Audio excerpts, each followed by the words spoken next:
Yeah, so good afternoon, everyone. Welcome to the weekly real estate market update. It's essentially a live video segment where we're going to try and keep you as up to date as possible on the status of the Greater Montreal real estate market during and also post COVID-19. I'm Anthony Nobling, a residential real estate broker with Remax Excellence, and accompanying me today and on all future weekly segments are two other industry professionals, Pascal and Anthony. Go ahead, guys. It's Pascal Cimenti here, residential real estate broker with Keller Williams. Happy to be here, happy to be a part of this. Guys, I think we're gonna bring some really informative info. We're gonna be talking a lot about what's going on in the current state of the market right now during the COVID. I think that a lot of people have questions about that, but also what's going to be coming, like Anthony said. My talk specifically today, I'm going to be talking about what it means for buyers during this period. So if you have any questions, please post them in the comments, and we'll definitely be able to answer them as we go. Every other week after that, like Anthony was saying, we're going to be talking about different subjects. Sometimes we'll be getting a little bit more specific, a little bit more broad. We just want to make sure that we touch the points that concern you and the questions that are being answered. Today is, like I said, it's one of our first lives, so we're going to be making sure that we just touch base on the basics of what's going on in the real estate market and how we're there to help you. Yeah. My name is Anthony Delifrain. I'm a mortgage broker for Group Orbis. Basically, my point in this is to talk about the financial situation in the real estate market and how COVID has affected financing for potential buyers or transfers of mortgage or refinances. So, look, this is our inaugural first video, and hopefully this is going to build up and it's informative. And at the end of the day, if whatever questions you have, like my colleagues have said, just put them in the inbox over here and we'll be able to answer them as soon as possible. Perfect. Amazing. So I think we should definitely kick it off, with just what is happening right now. What are the rules with, COVID-19 right now? A lot of people are asking, can we visit? Can we not visit? We're getting a lot of questions about just what can we do? Are we allowed to buy? There's a couple rules, and they do change, maybe weekly, let's say, but it all depends on what the government puts in place. So, hey, Mike, I'm glad you could log in. Saw Mike Stein there.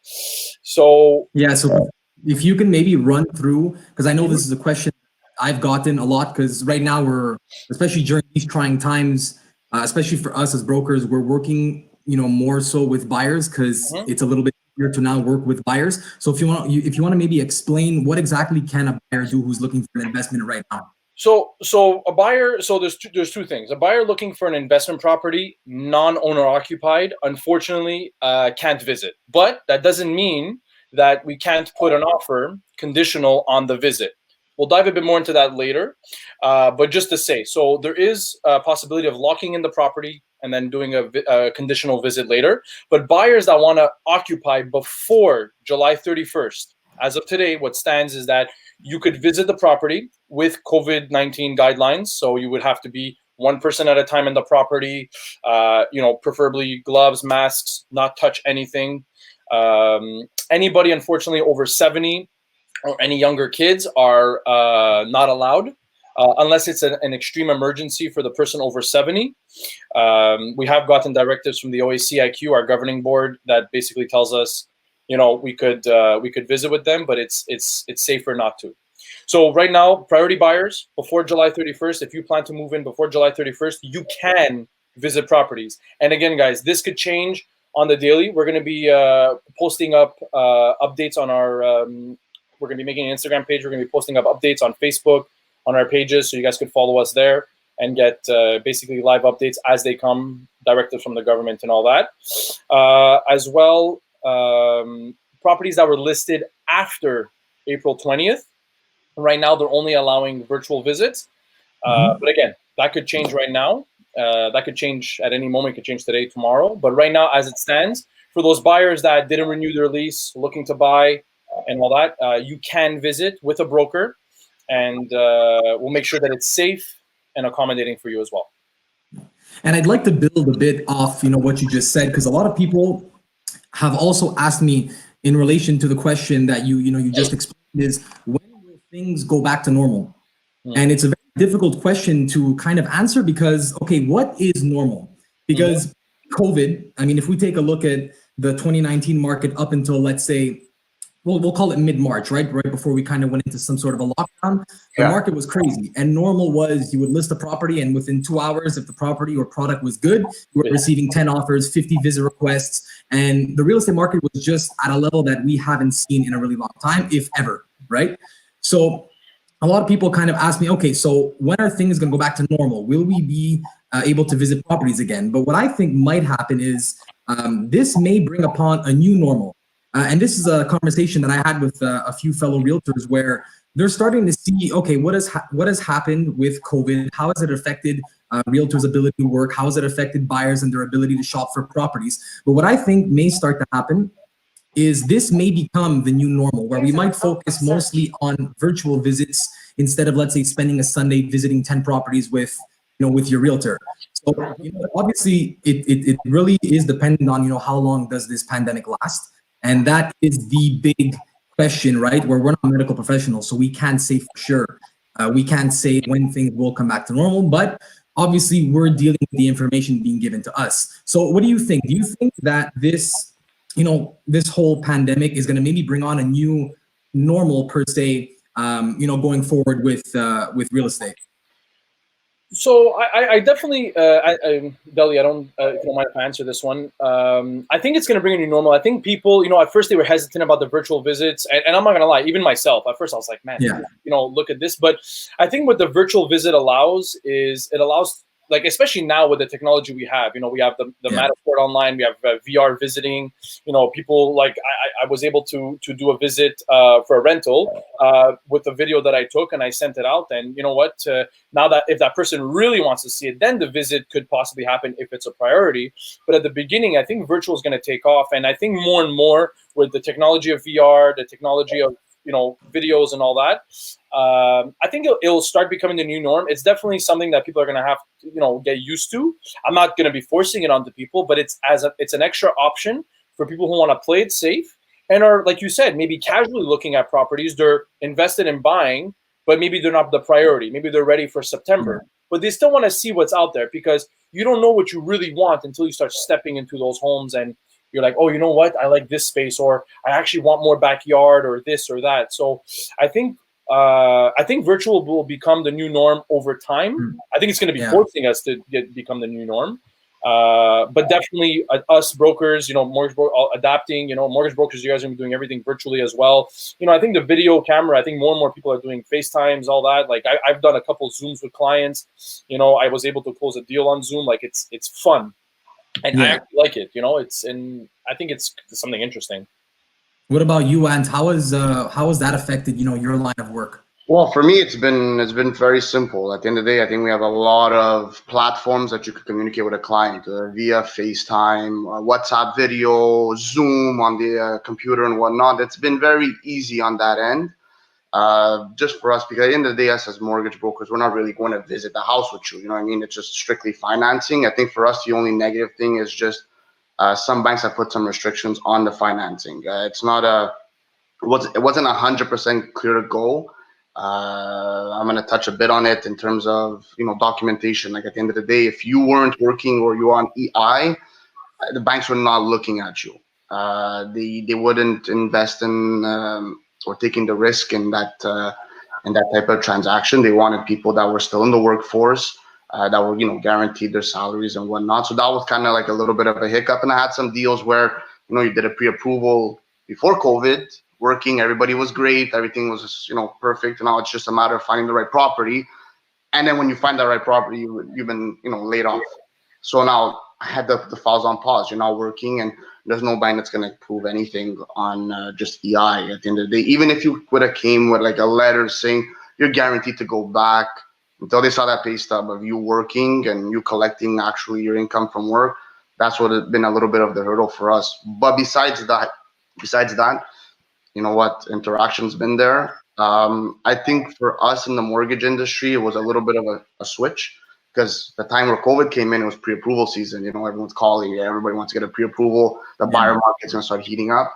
And then things started switching around where it started, well, transfer mortgages started being more popular, and then refinances. Well, now it's like, I don't know how the market's going to go. Let me try and pull out the most equity possible out of my property for a rainy day. You know what I mean? Like cash was king. So we're starting to slowly see the market and everybody's starting to go back to work a little bit. So I think the fear is dissipating a little bit, but still, like that's where COVID has caused a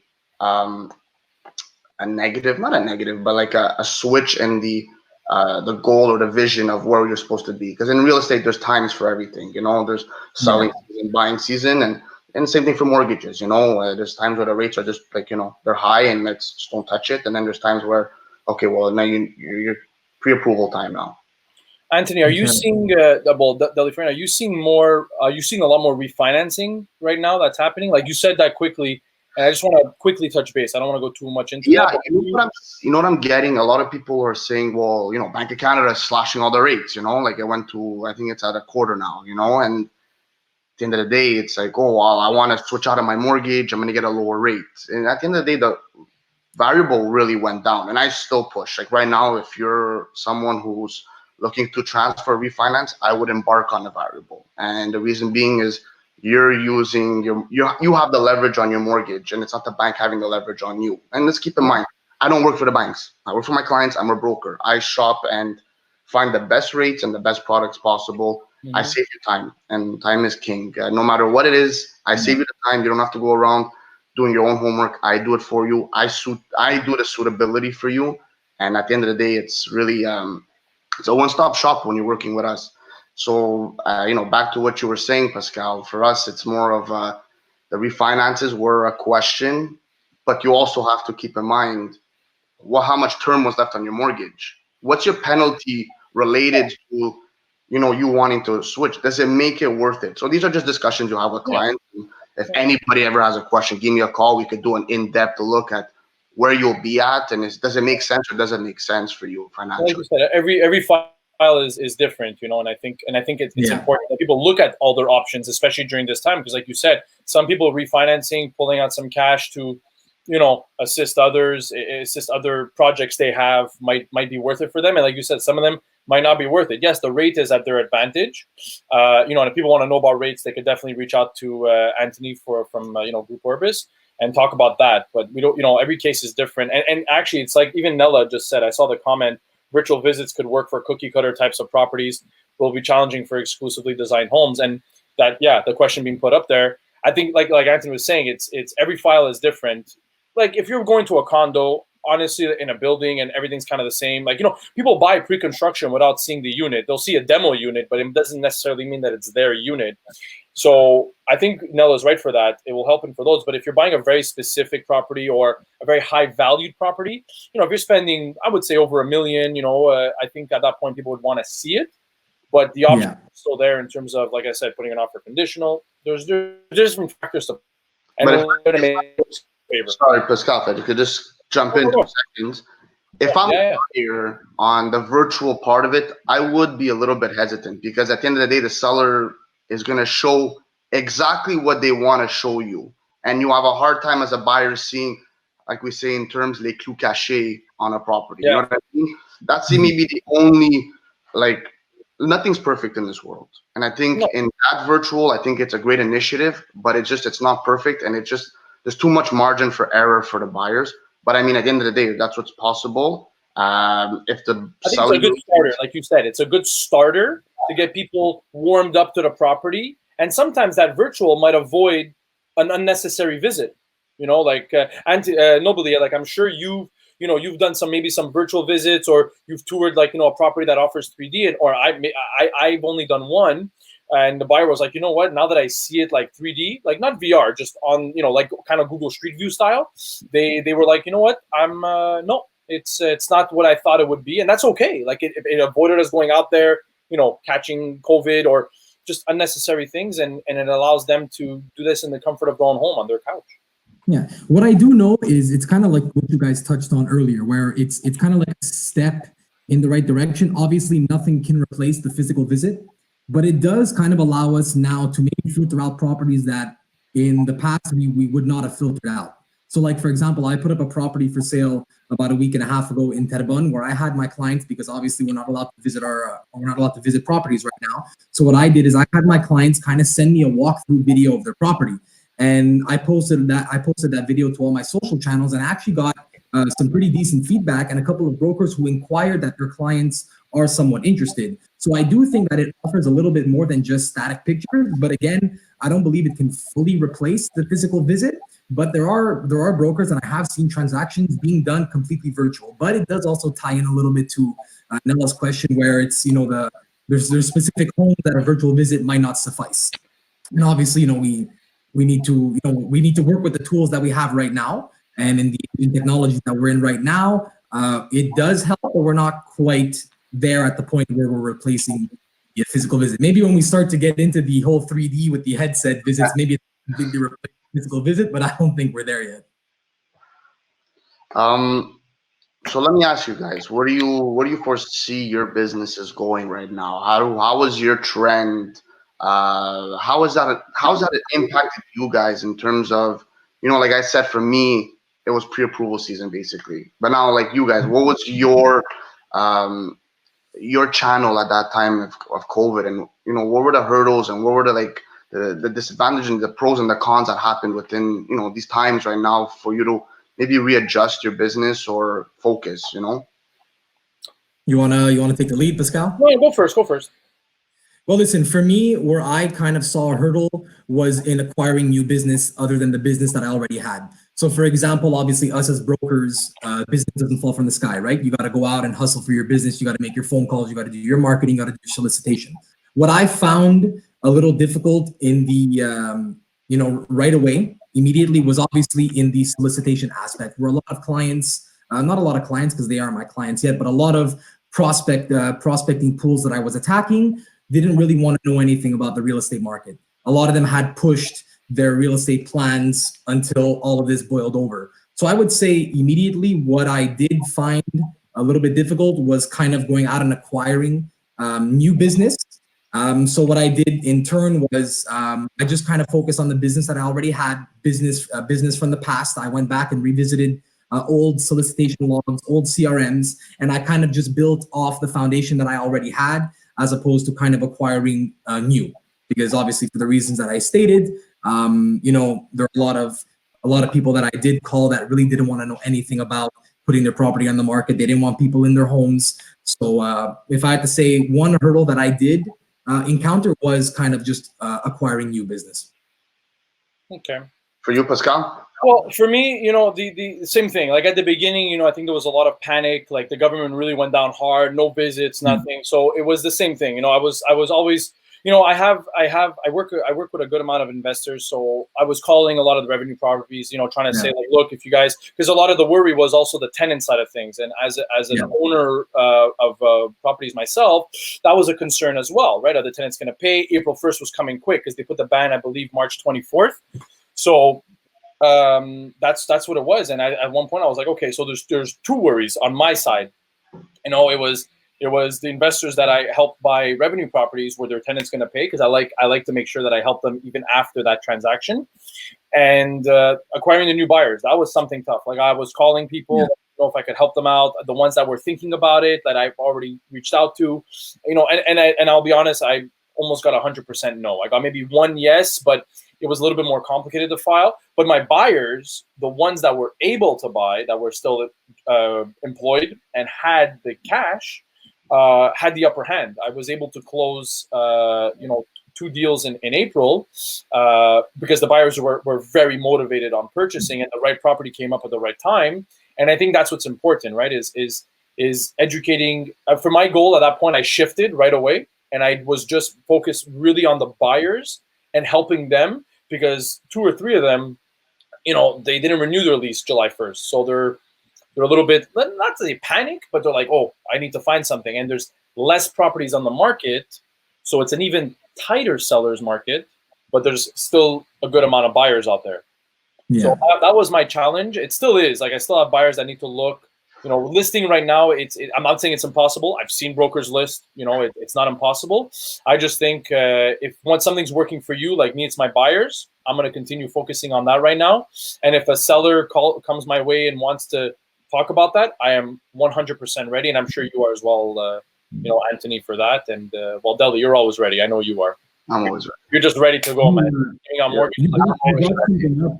You brought something up earlier, Pascal, that, and I know this is a conversation that we've had in the past, and I know that a lot of people are going to want to know, is it a good time to buy? I know that you had touched on this. Like, why is it a good time to buy right now? I believe right now it's a good time to buy because, like you were saying, pre-COVID, and Isabella, we're going to get to your question, by the way. We're not overstepping that. So I think what's important is pre-COVID, like you were saying. Like, I'll give you an example. There was this duplex on Brébeuf Street in front of Laurier Park. Was listed, I believe, for $710. It sold in 12 days, but I'll be honest, in 2 days, that property sold at $852. So $140,000 over asking in 2 days. And let me tell you, there was a lot of work. Now, the location was phenomenal. And I believe I even made a request to visit. And at one point, there was over 22 offers, over 45, 50 visits. There was a lineup outside. This is pre-COVID, by the way. This was I believe, I can't remember. I think it was February. That was a normal experience. That was the normal thing. Like, I remember, like, as a broker in our group chats, like at work, sometimes people would post like, hey guys, look at this property, 80 requests. There was one property, I think even another broker that I think I know online, he posted like 80 offers on a property. Like, it was overwhelming for buyers. Anthony, I know you've won some multiple offers. I've seen you post some great properties that you got for your buyers. I as well, and obviously Deli working really fast. We got that financing super quick, but it was just the idea because the pre-approval is important. We'll put that back. That's what I see. Buyers right now, they have the upper hand because instead of 10 offers, you might get only maybe 3. And that doesn't mean to deter the sellers. You'll still get your good price, but there just won't be that insane amount of like before buyers, it was like, if you don't pull the trigger now when I call you, like, the property's lost. For sure. Yeah. Some of them was very intense. Like, not every, like, first time home buyers especially, man, they were like, I got 2 buyers that were like, I need to calm down. I can't buy right now. That's okay. Like, when you're ready, like, I get it, but it's just, the buyers right now, they have their pick, it's, and investors especially, like, I have the numbers, I'll send them right now. Like, plexes are the thing on the rise right now because, not everybody could afford, $1 million, $2 million, $3, $4, $5 million plexes. So there's less and less. So they have the upper hand. So if you're a buyer and you want to buy, call all of us and we'll help you. So let me ask you a question. How do all of us come intertwined on one deal? Well, we got 2 guys from 2 different banners. So we could role play right here. One's a buyer, one's a seller. And how do I get involved in all of this? And it's just to make the general public understand what goes on behind the scenes and why do things take longer and what's the issues, and just really make them feel, involved on a real estate transaction. Yeah, I love it. I have no problem doing that. I just want to say the banners, we are from different banners, but at the end of the day, the banners are important. I respect mine, he respects his, but at the end of the day, it's Pascal Chianti, it's Anthony Nobili, it's Anthony Delifrane, we're working. I could change my banner 10 times. At the end of the day, you're working with me and me. Love my banner. At the end of the day, the only way to properly represent your clients is just to collaborate with other brokers. It's impossible to be selfish and get the job done because at some point in time, it's just going to end up catching up to you. And that's the one thing that they preach all the time, especially in formations and each agency's directors. They always preach collaboration. Because at the end of the day, we're all going to need each other in some way. And you'd rather be on everybody's good side than everybody's bad side. And to answer your question before, a lot of times the process of a real estate deal is kind of delayed on your department. So yeah. Oh man, all the mortgage brokers are cringing now. Oh yeah, they're all going crazy. Mortgage broker families, like, documents are important. Send them right away. We get our job done. That's it. It's simple as that. What I ask is what it is. I think we should touch on that in one of the next segments where we kind of inform. We will. Today's an introduction. Today's an introduction on like who we are and a little bit the sense of our character and how we. Obviously, everybody could tell we have a relationship outside of the business world. So I think that's why we're comfortable. But we will get into the nitty gritty of details and specifics on each and one of us' industries and how we intertwine. But yeah, I get your point where the collaboration mostly the longest part, and sometimes in all of it's the longest part. But like, and Nobly, you said it right. Like I think the organization is key. Like now I'm doing another revenue property. and I'm doing it with the same mortgage specialist because my clients are already with them, Anthony. I promise, they're already with them. Why don't you go the video then? I don't know. No, but it's because they were already clients, you know. But just to say, because I'm so used to this person, the way they work, like with you, I know what documents to send. So now, when you want to buy a property, instead of putting that 45 days, I know it could be done in 30 because I know the broker. And that's what's important about, like Anthony was saying, Nobly was saying, is collaborating is key. So I think that's what's important. Now, I do want to touch on Isabella's question. So, let's put it on there. All right. Oh, sorry, I was clicking it. All good. Yeah. How do you see COVID-19 affecting the real estate market long term for the culture of business, socially, in terms of buyers and sellers? What are your forecasts? That's a fantastic question. You know, I think that's basically on everybody's mind right now. Isabella and Anthony, do you want to start it off? Well, look, I don't want to dive into it too much because a very big part of this answer relies on information that we do not have yet. Kind of like what we touched on earlier in the video. We're not the medical professionals behind, you know, what's going on worldwide. And this question, I believe, really depends on how long this goes on. Okay, because as it typically stands, right now the market isn't flatlining. Okay, sellers who need to sell are going to sell. Buyers who need to buy are going to buy. However, if COVID-19 lasts another month, I think the real estate foundation here in the Greater Montreal area is strong enough to withstand the blow for another month. I can't predict what can happen in 6-8 months. I saw some articles that were talking about September. It's still unknown, and obviously, I don't want to put myself in a position to answer a question and give an opinion that I, quite frankly, have information on. So for right now, I would say that it is to be seen, and it's a question that I don't want to give an opinion on in the odd chance that I'm wrong. Unless you wanna take over, Pascal. No, I think you answered it correctly, right? Like the forecasts are tough to say, but I think right now what's gonna have to be is like we were touching before. You know, it starts with the virtual visits. Really see if the property is something you want to visit, because like I said, with the technology we have now, it's top notch. You know, with all the you know high res cameras, you know, videos and everything. If it's done properly, I think it's gonna start with that, and then we'll lead into that, which again will allow for people to leave their homes, enjoy their Sunday at home with the family instead of spending days looking at property. And like out of the 10, you might like one, but we don't want to waste a lot of time either. We want to make sure that when you're going out there, it's because you like this property. So I think the virtual stuff is really going to kick off. And like I said, it all depends on when this ends, right, guys? That's unfortunate. So and that's it. So now we have a question from Nella, which is for Anthony. Look, for financing, 12 to 15 days is still reasonable. I've seen things go earlier, but within these time frames, like I said, it's all documentation. If everything comes up front, so you're submitting right away, we're usually getting an answer in a couple of as well. If they're pre-approved, the clients, they're pre-approved. We know already. We have some of the stuff. It's just a matter of submitting it. It's the realtor sending us the promise to purchase accepted, and us we're submitting it to the bank with a discussion with our client on term and rate, and then from there we submit to the bank. And usually the time frame has been pretty good. It's just sometimes they might be just a little bit more specific or a little bit harder on some documents, and they'll dig in a little bit deeper. Maybe that's why the delays are a little bit longer than usual. But the 10 to 15 days is very reasonable. I'd have to say yes. That's good. And I see that Ali, thank you, Nella, for the amazing question. I see that Ali just wrote, we just got an email from our real estate board. See how fast it changes? Looks like we're back in the business. So next week, more details to follow. So this is what we were saying from the beginning, guys. Like things could change as we go.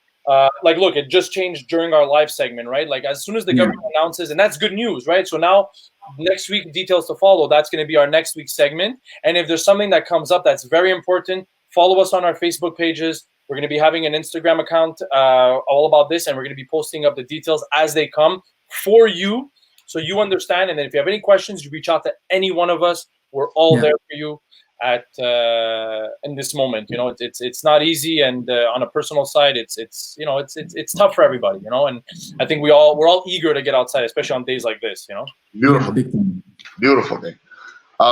So look, I think we touched on a lot of stuff today, more general stuff. Let's be honest, nothing's really specific, but this was the point of this video. I think this is a beginning for all of us, just getting to the sense of being in a video together and doing live. And at the end of the day, it's really for the people and being informative for you guys. Before we let go, I would personally like to say huge thanks to our first respondents out there. You guys are the real heroes. Like you guys are working hours on end to making sure that we come back to normality and allowing us and you guys as clients to go back out there and look for your properties and do, you know, real estate investments. And for you guys, I hold my heart to you and keep up the hard work and don't let down. We really appreciate all your efforts. I agree. Well said, you know, and guys, like when we do visits and stuff, let's, you know, we want to make sure that we definitely do respect you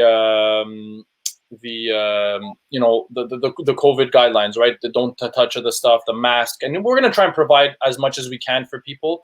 But buyers that are nervous out there that, you know, need to buy, they're a little bit stuck. Guys, don't worry. That's what we're there for. You know, as much as there's on-market stuff, there could even be off-market stuff. I know I even spoke to Ali about this, who's in this chat. He works a lot in the West Island. I have 2 clients that are looking there, and I told him, you know, if he knows of clients that are looking, like that's what we're doing to make sure that you feel a lot more comfortable. And it's important for that. That's our main goal, is to make sure, because this has to be fun. Buying a home is a big investment, but it has to be fun. If we're not having fun doing it, and you're stressed and you already got gray hair and everybody's yelling at each other, you know, like it doesn't make it fun. Like this needs to be fun. Like I love doing this kind of stuff. And Anthony, I know you as well. Like, you know, I started a little bit after you, and you know, you got me on that, like, let's go. You know, Deli, I'm happy that you're in this as well, you know, from playing professional hockey. Now you guys are, you know, in the real estate business, you know, it's good. Yeah, it's a good transition. It's a very good transition, of course. Yeah, I think it's really easy. Does anybody else that is viewing right now have any questions for us before we end? Our next live, we'll definitely dig in a little bit more. It's going to be more or less around an hour. We just wanted to touch base with our viewers, let them know what we're about. But if there's any questions out there, we'll give it like 30 seconds to a minute and see if there's anything else. Other than that, what are you guys doing today? I got work to do. I guess we're getting back to work, eh? Back to work, yeah. I'm gonna be outside though. I'm working outside today. It's way too beautiful to stay inside. Yeah, it's a nice day. I'm gonna probably go for a walk and return some phone calls outside. You probably won't, but let's just say you will. Yeah, okay. Let's say I will. You can take your cats out for a walk. I wish. That'd be awesome. Put them all in a little harness. That'd be so cute. Yeah, I saw a woman actually with a stroller the other day, and she had like 2 cats inside. It was like super cute, and I was like, man, this is interesting. Thanks, you, Mom. I really appreciate it. You know. Thank you, Atanama. And that's it, guys. Appreciate it. So guys, follow our Facebook pages. You know, give us a follow. I have any questions, please reach out to us. You know, our phone numbers are all over the internet now. You know, we're all there. We're all working together. Like I said, banners, yes, they're important. We respect our banners, but at the end of the day, we're all there to work together, and we're there to work for you and make sure you guys get what you need, and you know how we could help you. That's what we're there for, guys. So, all right, guys. Stuff. I don't know if you guys wanted to end it out, but I think we're good to go. Stay safe. Stay safe, guys. We'll be posting this online to watch on IGTV, you know, YouTube as well, and all that. So you could always rewatch our videos. And if you have any questions, you know, ask them or save them for next week. If not, I'm good, guys. See you next week. Bye. Yeah. Ciao, everybody. Take care. Thanks, everybody, for tuning in. Have a great day, everybody. Everybody. Ciao. See ya.